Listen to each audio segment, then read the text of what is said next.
Olá, eu sou Oswaldo Quartim, estamos abrindo aqui mais um quadro Rádio MP Entrevista e desta vez recebemos uma visita ilustre, o nosso repórter Ernesto Palha, para uma conversa sobre o documentário que ele e o Marco Antônio Gonçalves produziram, chamado 3 vezes Ártico. Ernesto, muito obrigado pela presença aqui na nossa Rádio MP, viu? É um prazer estar com vocês, muito obrigado pelo espaço. Vamos falar agora sobre esse documentário que está sendo lançado agora. Inclusive, os nossos ouvintes saibam que a gente pegou ele no pulo, ele vai dar uma palestra no Ministério Público, pegamos ele momentos antes dessa palestra. Chegamos antes do público da palestra. Ernesto, o que te inspirou a realizar esse documento? Olha, foi algo, vamos dizer, um fluxo natural do meu trabalho como repórter, né? Eu comecei em 1995, fiz uma primeira viagem ao Ártico por missão, para cumprir uma missão de fazer um programa para o Globo Repórter, onde eu trabalhei muitos anos. Aí eu, passado o tempo, em 2007, resolvi propor que voltássemos lá, vilarejo, né?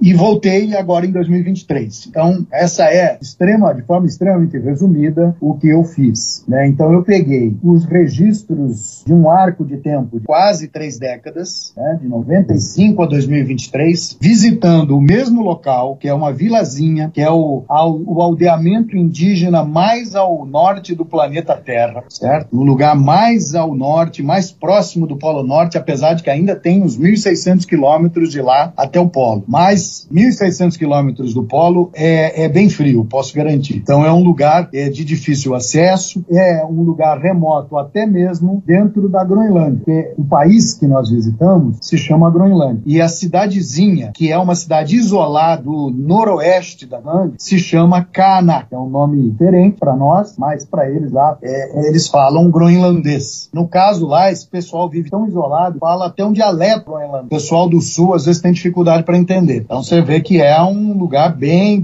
remoto. E ele, ali, se a gente olhar o mapa mundi, pegar o globo, especialmente o globo é mais fácil, né? Você olha ele de cima para baixo, você vai ver que o Ártico é uma região praticamente mais de grande presença de oceano. O Oceano Ártico é onde fica, inclusive, o Polo Norte. Ao contrário do Polo Sul. O Polo Sul fica num continente, na Antártida, né? Os polos, se a gente for tentar lembrar lá das aulas de geografia, os polos da Terra são polos magnéticos, né? E geográficos também. Eles são um pouquinho diferentes um do outro, mas é assim, é o extremo norte e o extremo sul do planeta, do ponto de vista geográfico e do ponto de vista magnético também. E o Polo Sul fica, então, num ponto ali central do continente antártico, que é uma massa de terra gigantesca, do tamanho da América do Sul, se tirarmos a Argentina, por exemplo. E no caso do Ártico, boa parte do Ártico fica no mar, incluindo o Polo Norte. O Polo Norte é um ponto imaginário no meio do Oceano Ártico. Até recentemente, esse Oceano Ártico ficava permanentemente congelado. Lá faz tanto frio, que mesmo no verão, o Oceano Ártico estava congelado o tempo todo. Mas agora, de uns 10 anos para cá, alguns pedaços do Oceano Ártico estão já derretendo durante o verão. Então, o verão deles lá não tem nada a ver com a gente aqui. O verão deles lá é muito mais frio que o nosso pior inverno, mas é verão. E derrete o gelo. E isso é uma das demonstrações de que o planeta está esquentando, né? E as áreas mais frias do planeta, obviamente, sentem isso com mais, digamos, de uma forma mais clara. E é um fenômeno mesmo. Lá no extremo norte do planeta, as temperaturas médias estão aumentando 3 vezes mais rápido do que no resto do planeta. Então, se no planeta como um todo, os cientistas falam na elevação de 1,5 grau na temperatura média, lá no Ártico, a elevação vai de 4 a 6 graus, dependendo da medição. Então, eles estão sentindo lá os efeitos do aquecimento global de uma maneira muito mais rápida. E é impressionante, é veloz, e isso afeta muito as pessoas, né? Afeta o estilo de vida delas. Por quê? Quando eu fui lá em 1995, eu peguei carona numa expedição de caçadores esquimós. A gente chama de esquimó, que é um nome que é mais fácil de identificar, mas o nome correto daquele povo, como eles gostam de ser chamados, é povo Inuí, com um T no final, T mudo. O povo Inuí é um povo que existe ali cerca de 150 mil pessoas, é do tamanho de uma cidade média brasileira, uma cidade pequena até, e eles estão espalhados pela Groenlândia, pela Sibéria, que é um pedaço da Rússia, por outras regiões, pelo Canadá, o norte do Canadá, e lá mesmo, na Groenlândia, vivem cerca de 56 mil pessoas. Então é um lugar enorme, é uma ilha, dizem que é a maior ilha do mundo, né? Aí tem uma discussão com a Austrália lá, que também não deixa de ser uma ilha, mas como a Austrália é tão grande que ela vira um continente, então é muito mais do que uma ilha, é uma massa continental, mas a Groenlândia é menor, mas ainda assim é imensa, né? Tem assim 2.000 quilômetros de uma ponta a outra no seu eixo mais longo, e lá vivem apenas 50 e poucas mil pessoas. É menor do que muitos municípios brasileiros. Muitos bairros de grande cidade. Exatamente, né? E São Paulo é menor que, é do tamanho de, falando em termos mineiros, de Congonhas ou de Pirapora, né? Que não são cidades grandes, né? Então a gente vê, mas lá é um país inteiro que tem essa população. Esse povo, especialmente os do norte, vive de uma maneira ainda muito tradicional. Eles têm acesso a muita coisa. Essa cidadezinha que eu visitei, Qaanaaq, é uma cidade de 600 habitantes. É menor do que o menor município brasileiro, né? Os menores municípios brasileiros têm 700, 800 habitantes. Qaanaaq tem apenas 600. E eles lá vivem ainda cultivando o estilo de vida antigo do povo inuí. Eles caçam todo ano no final do inverno, depois eles passarem 4 meses no escuro total, o dia não amanhece nunca, o sol nunca se eleva acima do horizonte. É uma coisa impressionante. Nós que vivemos aqui num país tão solar, e lá eles não têm sol durante 4 meses. Aí depois faz um frio que chega a menos 40 abaixo de zero. Quando chega a primavera, começa o sol a subir um pouquinho mais. No comecinho da primavera, o sol parece que vai clarear, vai amanhecer e logo anoitece de novo. Então, mas isso é um processo que eles estão acostumados, eles vivem lá há mais de 1.200 anos. E aí, os caçadores começam a voltar para suas atividades. Eles conseguem ir caçar. Para caçar, eles têm que esperar o gelo derreter, o mar fica todo congelado, e eles vão até a beiradinha de onde o gelo já derreteu, já começou a derreter. E ali eles começam a caçar, pescar, porque tem muito movimento de morsa, de foca, tem um tipo de peixe lá, de bacalhau, tem um outro que chama haddock, que é como se fosse um linguado aqui brasileiro, mas só que é gigante, pode pesar 60, 70 quilos. Então é aí que começa a vida a despertar depois do longo inverno deles lá. Então eu fui em 95 e eu pude viajar com os caçadores sobre o gelo, na beiradinha do gelo. Mas a beiradinha do gelo, naquela época, tinha 2 metros de espessura. Então você estava com o mar ali, você estava em cima de uma plataforma bem sólida. Hoje, essa plataforma já é de 1 metro apenas. Em alguns lugares, menos. Eu ia te perguntar qual que é a diferença. Então, foram os anos de 95? Isso, 2007 e 23 agora, 23. Ano passado. Quais foram essas diferenças que você percebeu? A mais gritante, a mais marcante é essa espessura do gelo. No começo da primavera, a gente foi sempre no começo de abril, tanto que é meu aniversário, e eu fiz aniversário lá 2 vezes, né? Porque na outra vez a gente foi numa semana diferente, mas eu fiz aniversário 2 vezes, fiz 35 e 64 anos lá no Ártico. E como é a festa de aniversário no Ártico? Como eles fizeram pra você? Eles improvisaram lá alguma coisinha, fizeram um bolinho pra mim da primeira vez, nas 2 vezes, né? Mas da primeira vez eles serviram uma fina iguaria, que é um passarinho chamado auca, que é como se fosse, no Nordeste o pessoal está muito habituado a caçar um tipo de ave lá migratória que chama ribaçã, parece uma pombinha, e eles viajam em grandes grupos, então eles levantam redes e pegam um passarinho com rede. E a mesma coisa acontece lá em Qaanaaq, lá no norte da Groenlândia. Eles pegam os passarinhos, só que eles preparam de um jeito muito interessante. Eles fervem o passarinho com plumas e com as vísceras, com tudo, o passarinho inteiro. E aí eles servem assim um monte de passarinho numa bandeja. É uma imagem assim incomum para nós aqui, né? Que a gente costuma ver passarinho na gaiola, passarinho voando. Lá eles têm um approach diferente. Mas você tem que entender também que é um povo que aprendeu em mais de 1000 anos a viver no gelo. Eu às vezes faço uma comparação aqui meio, não sei nem se é correta antropologicamente, mas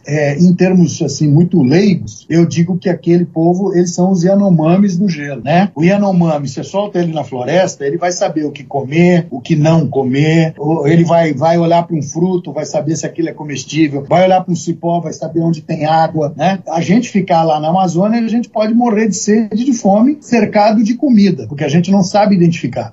E o cara lá do Ártico, eles têm uma capacidade de sobrevivência que eles desenvolveram, que é uma coisa impressionante, no gelo. E esse gelo está cada vez menos presente na vida deles. É isso que a gente nota, que a mudança climática global bate para eles, digamos, usando um termo popular, a mudança climática bate para eles muito mais depressa. É uma emergência climática do que para nós, né? A gente está aqui enfrentando um verão cada vez mais quente, tempestades cada vez mais fortes. Temos furacões no Atlântico Sul, coisa que não existia no passado. Isso altera o clima de boa parte do país. Então, para nós, mas nós que vivemos aqui abrigados, dentro de uma casa, um apartamento, mora numa cidade, tem asfalto, tem bombeiro e tal, a mudança climática para nós impacta de um outro jeito. Apesar de que a gente tem visto cidades aí do Brasil têm enfrentado enchentes muito sérias, né? Belo Horizonte mesmo já enfrentou, cidades do interior de Minas, cidades do interior do Nordeste, né? Da Bahia, São Paulo vive tendo tempestades diárias, não, que acabam com o trânsito, esculhambam toda a mobilidade na cidade. Enfim, isso tudo é consequência da mudança climática global. Mas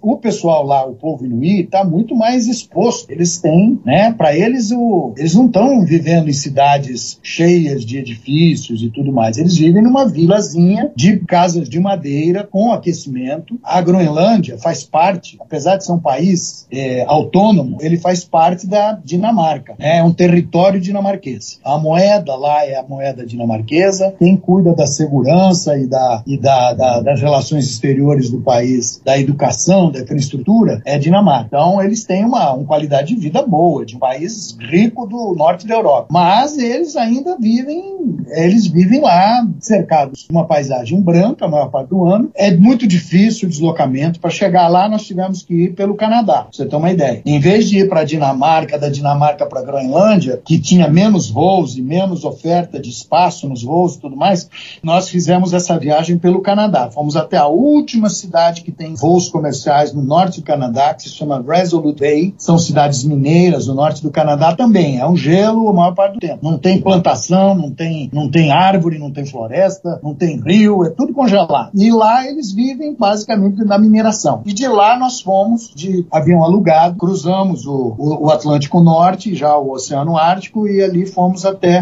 pousamos em Cana. Então eu, por exemplo, já fui 3 vezes à Groenlândia, não conheço a capital do país, que é Nuuk. Nuuk fica no sul, 1.600 quilômetros ao sul. Então é bem longe, né? Enfim, é muita história para contar, porque é um lugar muito diferente da nossa vida, o estilo de vida é outro, e agora eles são sentinelas do clima. Eles estão ali na última trincheira do planeta, e lá eles estão vendo acontecer de uma maneira mais rápida, mais grave, tudo aquilo que nós estamos começando a sentir aqui.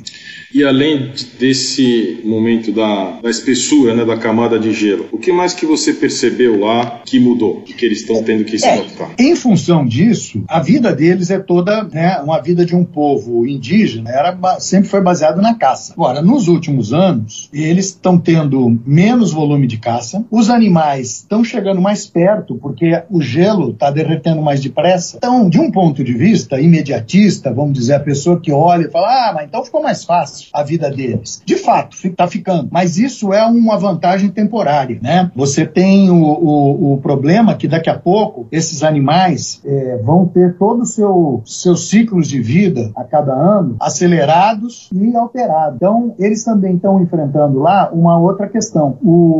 Como qualquer indígena, eles têm direito a caçar animais selvagens para se alimentar e para seguir suas tradições, né? Eles fazem roupa de pele de urso polar. A gente não imagina isso, né? Mas eles fazem isso há mais de 1000 anos, né? Então eles têm esse direito, como o nosso indígena aqui tem direito a matar um macaco, uma arara, para seu uso próprio. O que não pode é vender para terceiros. Então essa coisa também, hoje, como eles são parte da Dinamarca, a Dinamarca é país membro da Comunidade Europeia. As regras ambientais da Comunidade Europeia estão entre as mais rígidas e mais avançadas do planeta. Então você imagina que o coitado do indígena do norte da Groenlândia tem que seguir a regra e o dinamarquês que mora em Copenhague. pague, né, que o francês que mora em Paris.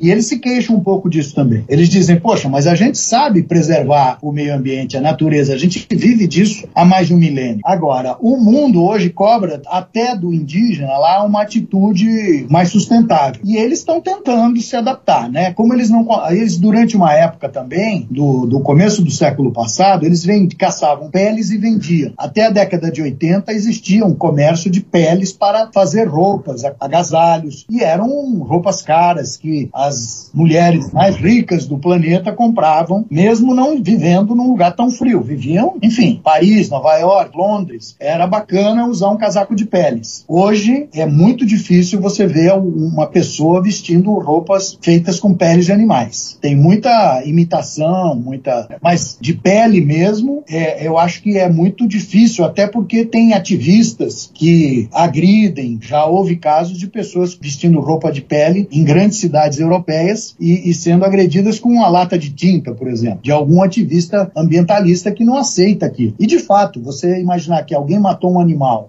só para se agasalhar e você não é parte de um povo indígena, você está fazendo isso por uma mera moda ou para ostentar, né, um capricho, uma ostentação, então dá para entender a raiva. É claro que não se justifica a violência, mas dá para entender a revolta do militante. Enfim, esse pessoal lá também perdeu essa fonte de renda. Eles não vendem mais, eles só podem caçar para eles mesmos, fazerem botas para eles, casacos, calças, fazem calças com pele de urso que são muito quentes, muito boas para aquela temperatura, né? E a gente, visitando lá, a gente vê também que eles mudaram o padrão de alimentação. Tem um supermercado lá. Esse supermercado é um supermercado de primeiro mundo. Então é abastecido uma vez por ano, que é quando o navio consegue chegar até a vilazinha lá, que fica na beira da praia. Só que o mar está constantemente congelado. No verão ele está dissolvendo cada vez mais. Então, e cada vez mais rápido, e por períodos maiores. Então, mas desse ponto de vista está melhor, porque aí o navio pode chegar talvez 2 vezes por ano no verão. E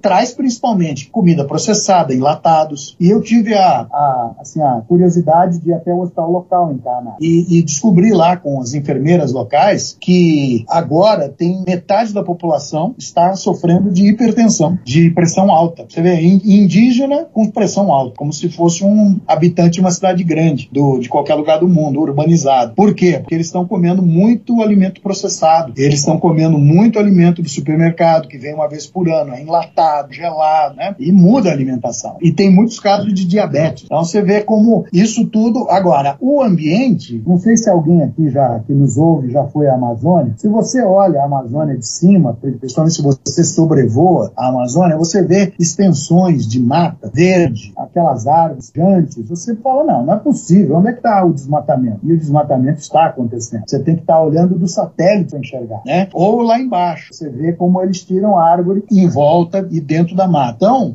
a mesma coisa lá. Às vezes você olhando de cima, você vê tanto branco, tanto gelo, tanta neve, você diz, não é possível que isso aqui esteja esquentando. Mas está. E está mudando o padrão. Em qualquer lugar que eu viajo, interior do Brasil, interior da Groenlândia, eu conversando com as pessoas que vivem no meio ambiente, na natureza, mais próximas da natureza, o nosso morador da cidade do interior, o nosso pescador, né, que está no litoral, todo mundo se pergunta, como é que está o tempo? Rapaz, mudou muito, o tempo já não dá para prever, né? Como é que vai ser amanhã? Não tem ideia. Antigamente a gente olhava para o céu e dizia, amanhã vai fazer sol, vai fazer chuva. Hoje em dia é imprevisível. Isso tudo afeta a vida das pessoas, afeta a vida do agricultor, afeta a vida do pescador, afeta a vida do caçador lá das comunidades remotas, indígenas. Enfim, a sensação com que eu volto dessa viagem é, nós, seres humanos, os quase 8 bilhões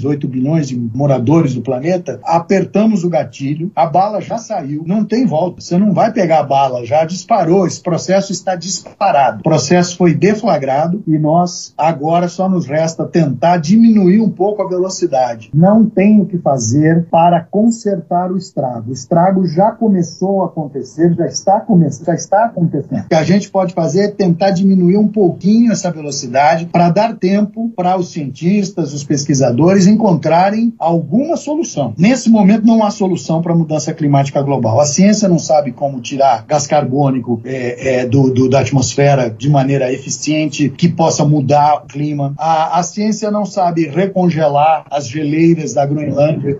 Você imagina que a Groenlândia tem uma camada de gelo em cima dela, em alguns lugares, tem 3 quilômetros de espessura. Você furar um buraco ali no meio da Groenlândia para chegar na Terra mesmo, você vai passar por 3 mil metros de gelo antes. E essa camada está derretendo. Não vai derreter para o ano que vem, nem daqui a 100 anos, mas está derretendo. E o tempo passa, e nós aqui vamos estar provavelmente já em outro lugar, se é que tem outro lugar para ir, né? Estaremos mortos, não estaremos vivendo neste planeta. Mas os nossos descendentes estarão, nossos filhos, nossos netos, nossos bisnetos. É com eles o nosso compromisso. É com as futuras gerações que a gente tem que se preocupar. Eu me baseio, assim, de forma, dizer, apressada, quase, porque, óbvio, eu não sou um estudioso, eu sou um repórter que vem cobrindo esse tema há algum tempo. Mas, pelo que dizem cientistas, como o Dr. Paulo Artacho, nosso consultor praticamente nessa viagem, professor da Universidade de São Paulo, pesquisador, membro do painel internacional para a mudança climática, ele fala que as mudanças estão já em curso, a cada ano elas se aceleram ainda mais. Lá na Groenlândia isso se explica, no Ártico isso se explica, vamos ver se eu consigo resumir,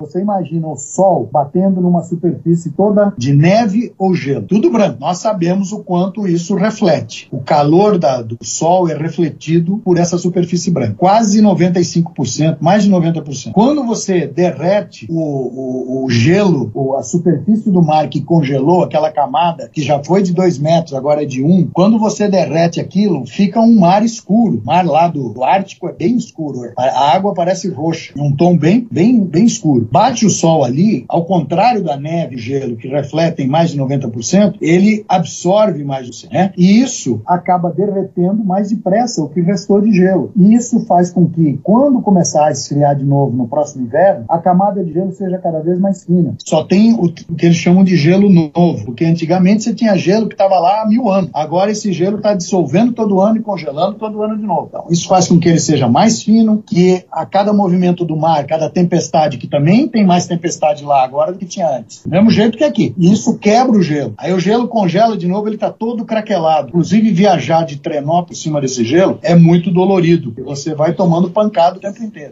Minha lombar que o diga.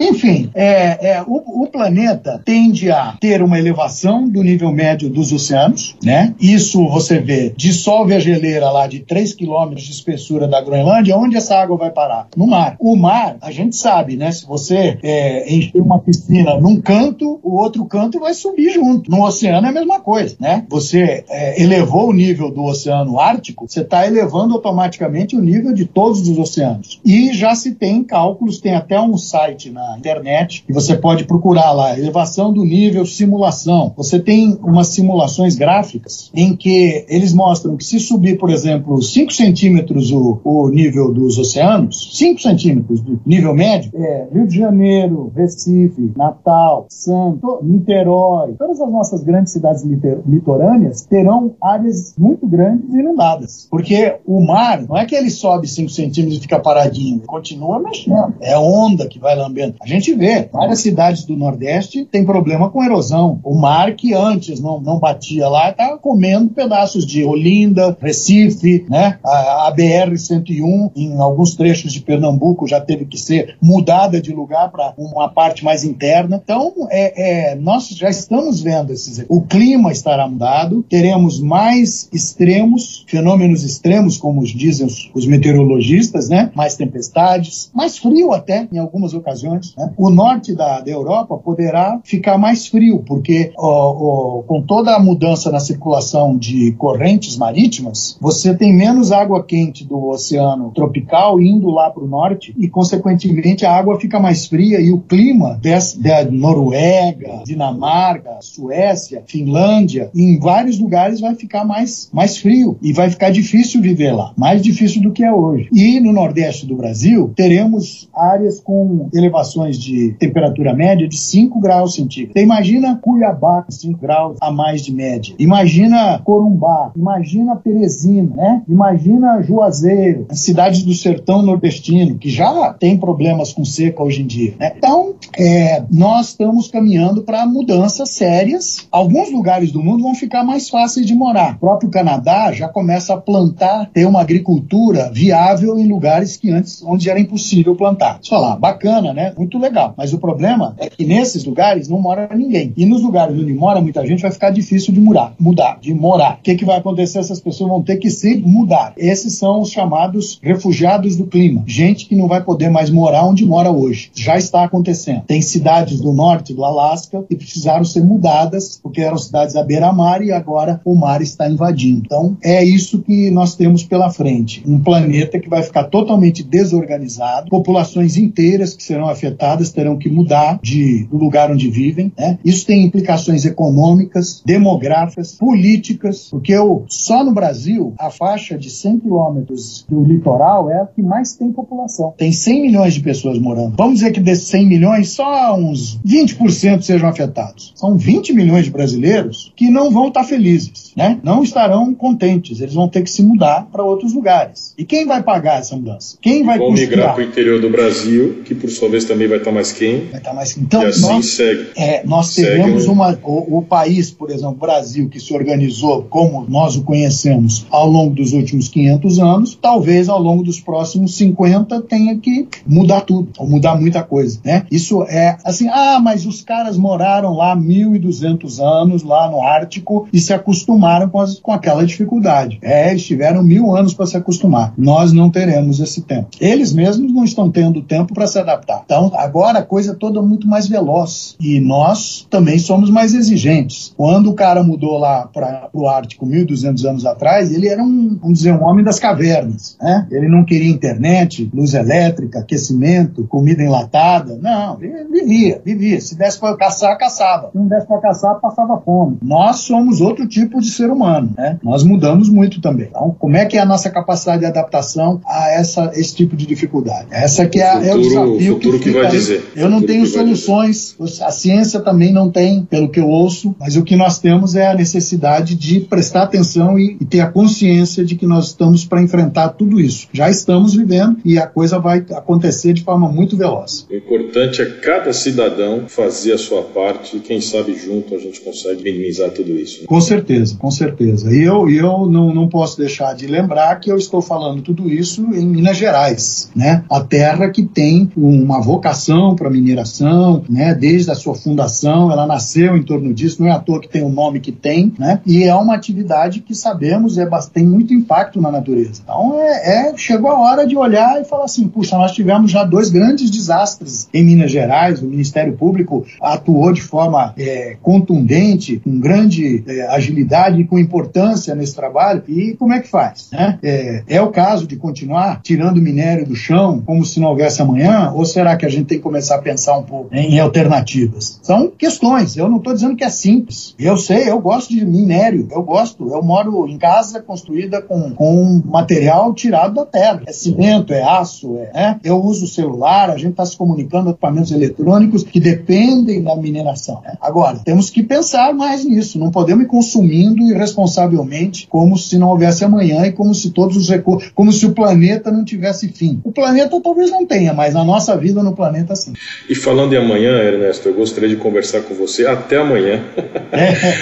Nosso papo está muito bom, mas muito obrigado pelo ótimo papo aqui no nosso quadro Rádio MP Entrevista, que recebeu Ernesto Palha, junto com Marco Antônio Gonçalves, produziu o documentário 3 vezes Ártico e participou com a gente de um belo bate-papo. Espero que todos tenham gostado. Aliás, não, tenho certeza que todos gostaram e ficaram com essa mesma sensação de ficar conversando com você também. Muito obrigado pelo bom papo, Ernesto. Eu que agradeço o espaço, a oportunidade. Eu acho que é um assunto fundamental, a gente tem que falar muito dele e se conscientizar. E obrigado por mencionar o meu grande amigo Marco Antônio Gonçalves, cinegrafista, mas além dele nós tivemos outros membros na equipe, né? A televisão não se faz sozinho, documentário, cinema, né? Então Henrique Picarelli, a Ana Pessoa viajaram com a gente, inclusive, e o nosso guia, que foi nas 3 vezes, hein? O canadense Jim Allen. Eu gostaria muito que vocês assistissem, tudo isso que eu falei e muito mais está lá, de uma forma mais agradável do que só ouvir a minha falação, no Globoplay. Não percam,